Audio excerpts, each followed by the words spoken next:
সোনালী life insurance পিএলসির শরিয়াহ কাউন্সিলের ৩২তম সভা গত ১৯ মে ২০২৬ তারিখে কোম্পানির প্রধান কার্যালয়ে অনুষ্ঠিত হয়েছে।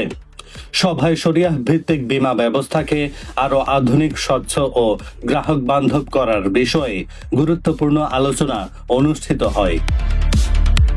সভায় সভাপতিত্ব করেন শরিয়াহ কাউন্সিলের চেয়ারম্যান অধ্যক্ষ সৈয়দ কামাল উদ্দিন জাফরি। ভাইস চেয়ারম্যান হিসেবে উপস্থিত ছিলেন প্রফেসর ডক্টর মোহাম্মদ নজরুল ইসলাম আল মারুফ মাদানী এবং সদস্য সচিব হিসেবে উপস্থিত ছিলেন অধ্যাপক শায়েখ এবিএম মাসুম বিল্লাহ।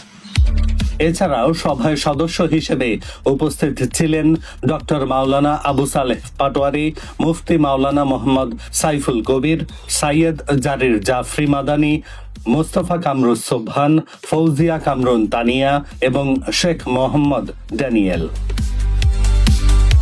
কোম্পানির পক্ষ থেকে উপস্থিত ছিলেন মুখ্য নির্বাহী কর্মকর্তা মোহাম্মদ রফিকুল ইসলাম, উপব্যবস্থাপনা পরিচালক ও সিএফও মোহাম্মদ আব্দুল হান্নান, সিওও মোহাম্মদ মঞ্জুর মোর্শেদ, সহকারী ব্যবস্থাপনা পরিচালক ও এইচআইএসি মোহাম্মদ আলী রেজা, সিআইও হাসিব রেজা, সহকারী ব্যবস্থাপনা পরিচালক মাওলানা মোহাম্মদ আলাউদ্দিন এবং এসইভিপি ও কোম্পানি সেক্রেটারি মোহাম্মদ আব্দুর রব।